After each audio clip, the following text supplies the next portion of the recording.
start over how you were going? Well, yeah, I'm president of the Washington County Historical Society, and I'm an architect. And the things that No, go ahead. Start over with your name. Richard Kohler, president of the Washington County Historical Society, and I'm an architect. And my insight into the medical practices, especially before 1913, comes mostly from what you call the science of social hygiene. I don't know exactly when this became a profession, but it was a combination of, we'll call it medical interests, along with, I guess, civic or governmental interests that led to things like public water supplies, the idea of quarantine or keeping people who had diseases separate from those who didn't, even ventilation in buildings, early provisions for building codes, things like that. And some of the things that are interesting is that one of the first buildings, original Dixie College, Dixie Academy structure, which is still there, which was built in 1909, was the first building in St. George that had public restrooms inside for men and women inside the building. Of course, why that could happen is it wasn't until 1909 that St. George had piped water. Before 1909, and they didn't really finish piping the water to all the lots in town until about 1912, but the water came to all the residences and the businesses in a ditch. It just came down the ditch system and was collected mostly in buckets, usually by the younger boys around the household, put in big barrels to settle for a day or so. And that was the water they used for cooking, drinking, and all the household chores. And they knew by then, by the turn of the century, there was probably general knowledge in St. George that the water could be bad for people. And actually, they knew that from the very beginning of settlement. As soon as we established the city council established a drinking hour. And that was an hour early in the morning, 6 to 7 in the morning usually, where all the water flowed down the ditches, but the cows, the cattle, the horses were to be kept in pens. And all of the people, that's when they went out and dipped the water out of the ditch. So they knew that that having the cattle and the water together would be less healthy than not. That's why they had that drinking hour. But they didn't know how much until probably we should tie ourselves, Little St. George, to Louis Pasteur and just that idea of germ theory, which really didn't become prevalent until the mid-1870s. So about a decade or more after we settled St. George, and it came here slow, but by certainly the late 1880s, 1890s, it was being published in LDS church publications like the Deseret Weekly, the Juvenile Instructor. They'd publish, like in the Juvenile Instructor, not just how to farm, but how to keep your family safe from waterborne and airborne diseases. In the 1860s, when they first arrived, they cited their towns to be away from low-lying lands. There was a general understanding of malaria and other diseases being bred in low-lying lands, swamps, poorly drained places. But they didn't make the connections to the waterborne diseases, the cholera and things, until germ theory became more accepted. It was first probably talked about by medical practitioners nationally in the 1870s, but wasn't adopted where people became, we'll call it civically, concerned about water supply, having air changes in public buildings, particularly hospitals. Old hospitals were, before the Civil War, hospitals would have been the last place you wanted to go to get better. There was a lot of disease, hands weren't washed, they went from one body to the next, they carved you up with things, and disease was just rampant in the Civil War, which is the time of our settlement. But it was also the time that surgery was really started. I mean, surgery was more accepted after the Civil War, the American Civil War, than before. And all these things were people in St. George knew about.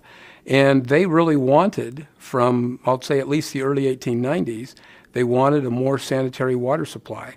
In 1893, they started a project to get water from the Pine Valley Mountains, which was an 18-mile long canal that probably served not more than 500 families. It was very fresh water at the spring at the foot of the Pine Valley Mountains, but after it traveled 18 miles, it was typically, muddy, and they had a settling pond issue, and they got the water in their houses from that source, good reliable source, more water than they'd be able to get before. But it was muddy, and then, of course, cattle and sheep and other animals went across it, and they knew that. The first town doctor that we know of was actually the first surveyor. The guy that did the first plat was Israel Ivins, and he was a Thompsonian doctor, like Doug talked about, Doug Alder, and mostly had an addition to his house where he kept, we'll call it the home remedies, the various herbs and the remedies, and they were for sale to people in general, like a pharmacy almost. His son, Anthony Ivins, later became the mayor of St. George and was one of the people that wanted the Cottonwood Canal that went up and got the water from 18 miles away so they'd have more of it. But Anthony Ivins continued to be a civic leader and push for watershed protection to get the sheep and the other animals off the watershed that we were drinking our water from, because they made that connection. They made that connection, I'd say, in the 1880s. They were pretty well aware of the problem, but they couldn't do too much about it. The St. George City Council approved piping water in 1909, started it. The Dixie Academy was one of the first buildings to do that. Other public buildings followed. In 1912, we had the whole town with piped water. It could still be muddy, but at least it was piped. So immediately after it got out of the long canal down here, it was much more sanitary, and they understood those concerns. In the 1890s, the Mormon Church periodicals that were probably the most widely read here also advocated boiling the water for all of your household cooking and cleaning, and a lot of the things, that germ theory that, from Pasteur had become common knowledge. And so getting a sanitary water supply, having sewerage so that how you disposed of, the waste on your own lot. A lot of people don't know, but I'm old enough that I remember my grandma's house. And the whole idea of garbage collection, public garbage collection, kind of grows out of this hygiene movement. But in rural Utah, I know in the 50s and 60s, there was no garbage pickup in Providence, Utah. You took care of your garbage. The wet waste went out on a pile. The dry waste went a different place. There was compost piles. Some of the human waste or the household waste was fed to cattle and or pigs, chickens, and the like. So we didn't really have. It was kind of a closed system. We'll call for you would think of the sewer being necessary and water supply. Water supply was, but sewerage came late to at least southern Utah. And some people can remember that Pine Valley, for example, the town of Pine Valley, didn't really have piped water until the 1970s, well within my lifetime, probably when I'm in college. So the innovations that made people healthier aren't just the hospital, and the doctors down here were very much involved. Most of the doctors will call it in that public hygiene, public health, the idea of the kids at school washing their hands, not coughing on your friend became a real issue mostly right after the hospital was built in 1913. At the 1917, 1918, we had one of the worst epidemics ever. And we have some photos where people, when they went to church, they all have white bandanas to go to any public meeting over their face. So there's an awareness that grew about, we'll call it social hygiene in Utah. A lot of this came around the town of statehood, around the time we got statehood in 1896. In 1897 and 1898, the State Board of Education actually published a test for teachers of grammar school and high school to take. And in that it has two sections on human physiology, to explain some of these basic facts to the teachers so that could be explained on to the the children, and then as they grew to be adults, to their children. It's just a really interesting phenomena, that our coming of age, so to speak. We grew in southern Utah along with the whole world and became aware of things. In some cases, it might have been more healthy to live in St. George. We had fresh air, we had our homegrown food, very reliable sources. People here tended not to be malnourished. They tended to be healthy. They had lots of outdoor recreational activity, a lot of it working.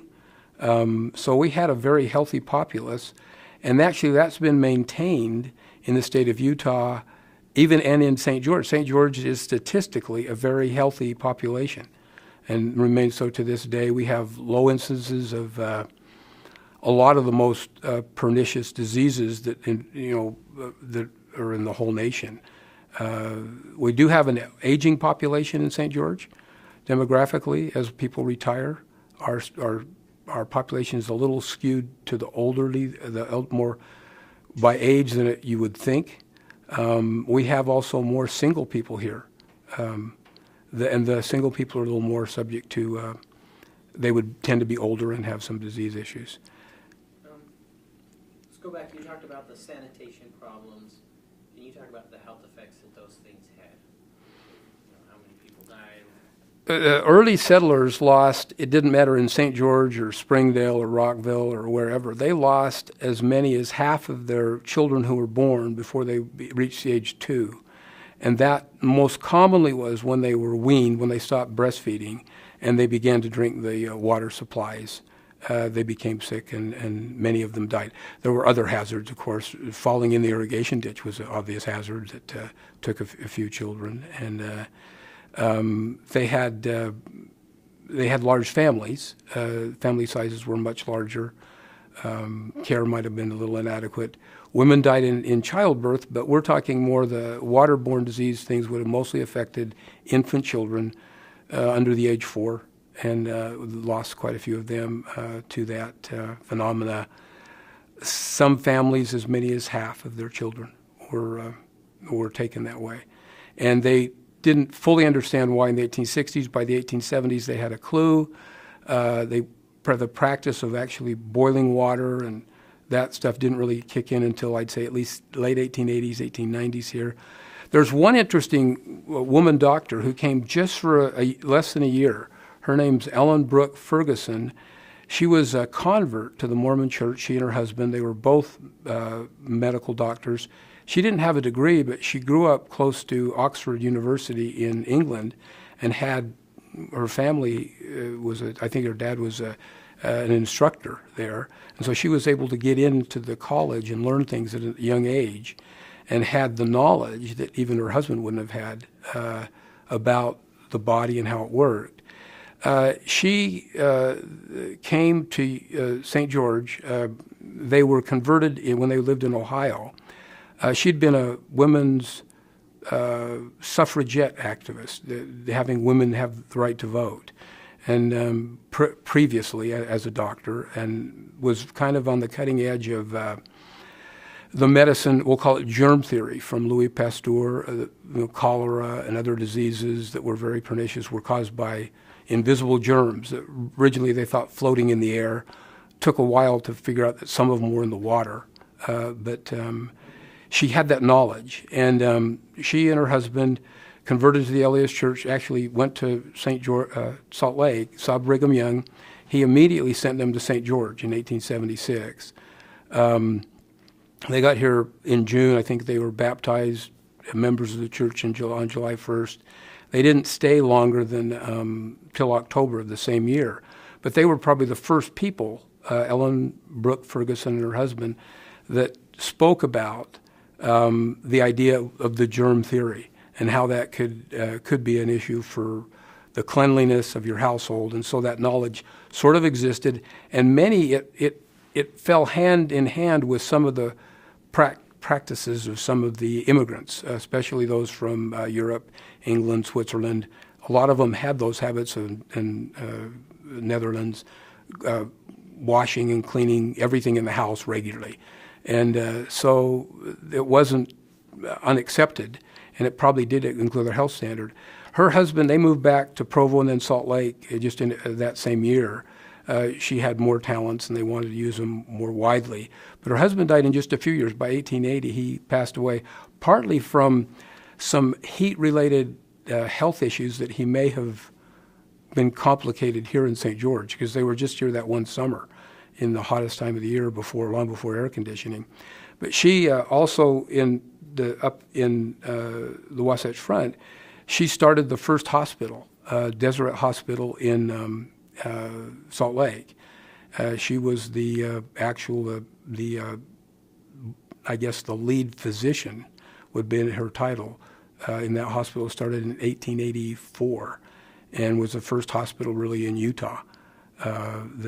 So she's just an anomaly, a person who came with a little more knowledge, a little different knowledge, not really technically a surgeon, but certainly a person that had knowledge about, we'll call it the germ theory, and promulgated that here. Okay. Sorry, I don't know all your background. Okay. Do we gotta read the next interview? So we just have a few more minutes. Yeah. Do you know anything about the McGregor Hospital? What it was like to be a patient there? Anything about that? Well, one of the things, and again, when they did the hospitals by 1913, they had a pretty good understanding that hospitals had to be sanitary. And they not only did hospitals have to be sanitary, but schools, all public buildings. They were particularly worried about any place where people were confined, asylums, jails, and the like. And the McGregor Hospital was built to, quote, sanitary standards. It would have had more plumbing inside, more places to wash your hands than a normal home would have. It had fresh air. Back then, it was very small, but all the rooms would have had large windows that could be opened, maybe more than one window per room. There were they had an understanding by then of how garbage needed to be, food garbage and the like had to be separated from food. And they had separate rooms for, we'll call it garbage, and garbage. They had, of course, indoor plumbing, toilets, flush toilets, which would have been a real, like I say, 1909, probably the first time you had them. Most of the houses didn't have them here until the 1920s. They would have been called water closets and been a whole room. The device would have been a little crude in our mind, but it did carry away the waste, and they were well ventilated. Even in the winter, those windows would have been at least partly open for all the patients in the hospitals. Light, they believed of natural light was actually a curative. They weren't exactly sure why, but all of the patient rooms. The operating room, a hospital mainly, like I think Doug talked about, they needed it because there was a room in which they could do or conduct surgery. They might have been rare in their occurrences, but they took precautions to make sure that room was as clean as it could be. The soap and water would have been about the extent of what they cleaned with, but all the surgical instruments, the doctors washing at the time, they may not have worn gloves, but they certainly would have washed their hands. And all those social hygiene things that came really from this other movement, American Water Works Association and things like that, would have been incorporated because it was state-of-the-art. And we wouldn't think of it as much. It looks like, when you look at pictures, it's a little bigger than a house. But it really did incorporate a lot of the innovations of the time. The other thing it had was electric light. Maybe one bulb per room. But in the surgery, in the main big room, they had more light. The ability to light up so that if they had to perform a surgery in the evening, emergency, it would have had sufficient light. They also had a lot of mirrors to bounce the light, to repeat it around the room, because the light, maybe they still didn't have as much electricity or didn't want to have as much of a bill, so not as many fixtures. But those were all innovations. Hospitals really led in sanitation. If you look at old, I'll call it architectural trade advertisements, building advertisements for plumbing fixtures, they become very common. These beautiful bathrooms the Kohler Company, my family in Wisconsin, led the way in making these great advertisements of a beautiful, gleaming, white porcelain bathroom. And that they would have had that understanding in 1913, and it would have been popular by after the First World War, popular in terms of people incorporating those hygienic features into their house. The other thing that was just kind of part of that, white things would have been associated, white buildings, which the McGregor Hospital was painted white, would have been, that's what they wanted, the white, pure, hygienic look, inside and out. They would have worn, by then, white gowns, mostly like we see now for the surgeons and the nurses, which, if you only go to, say, the statehood era, would not have been the case. So there was quite a bit of innovation, and St. George was at the cutting edge when they did the McGregor Hospital. Great. I think that's good. Thank you so much. I'm sure you